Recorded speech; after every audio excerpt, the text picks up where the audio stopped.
Hovliga ham oddiy silikon ishlataver, nima farqi bor? Har yili boshqatdan silikon surtmoqchi bo'lsangiz, albatta farqi yo'q. Lekin bir marta ishlatish, uzoq vaqtga muammoni unutishni istasangiz, 100% farqi bor. Ketdik, sinab ko'ramiz.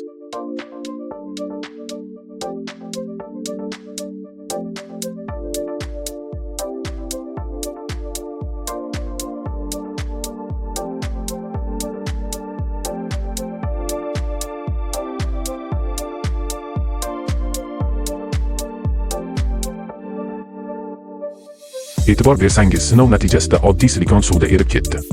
Demak, ko'chada yomg'ir, qor tegsa erib ketishi mumkin. Shuning uchun hovli uchun tashqi silikon qo'llash taklif etiladi. Tanlov albatta sizdan.